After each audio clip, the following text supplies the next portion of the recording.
ঠাকুরগাঁওয়ে গভীর রাতে মুখ চেপে ধরে কিশোরী শালীকে ধর্ষণের ঘটনা ঘটেছে। এ ঘটনায় দুলাভাই সুমনকে ধর্ষণ মামলায় গ্রেপ্তার করেছে পুলিশ। রোববার সকালের দিকে শালনন্দর সিংপাড়া এলাকা থেকে সুমনকে গ্রেপ্তার করা হয়। অভিযুক্ত সুমন সদর উপজেলার 12 নং শালনন্দ ইউনিয়নের আলিরমোড় সিংপাড়া গ্রামের সবুর আলীর ছেলে। অভিযোগ সূত্রে জানা যায়, ফেব্রুয়ারি মাসের 7 তারিখে শালনন্দর সিংপাড়ায় দুলাভাই সুমনের বাসায় মেহমান খেতে যান শালী।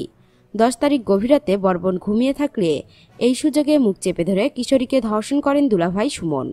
এ ঘটনা জানার পর 12 তারিখে ভুক্তভোগীকে ঠাকুরগাঁও আধুনিক সদর হাসপাতালে ভর্তি করেন কিশোরীর বাবা। ভুক্তভোগীর বাবা জানান, আমার ছোট মেয়ে তার দুলাভাই সুমনের বাড়িতে মেহমান খেতে যায়। গভীর রাতে বড় মেয়ের অগোচরে মুখ চেপে ধরে ধর্ষণ করেন তার দুলাভাই। তার আমি উপযুক্ত বিচার চাই, যাতে কেউ ভবিষ্যতে এ জঘন্য কাজ করার সাহস না পায়। ঘটনার সত্যতা নিশ্চিত করে ঠাকুরগাঁও সদর থানার ভারপ্রাপ্ত কর্মকর্তা তানভীরুল ইসলাম জানান, মামলা হওয়ার পর থেকে সুমনকে ধরার জন্য পুলিশ ওৎ পেতে ছিল। নিজের শালীকে ধর্ষণ মামলায় তাকে আদালতে প্রেরণ করা হয়েছে। দর্শক, এখনকার মতো এখানেই শেষ। পরবর্তী আপডেট নিউজ পেতে আমাদের এই চ্যানেলটিকে সাবস্ক্রাইব করে রাখুন। আর যারা সাবস্ক্রাইব করেছেন তাদেরকে অসংখ্য ধন্যবাদ।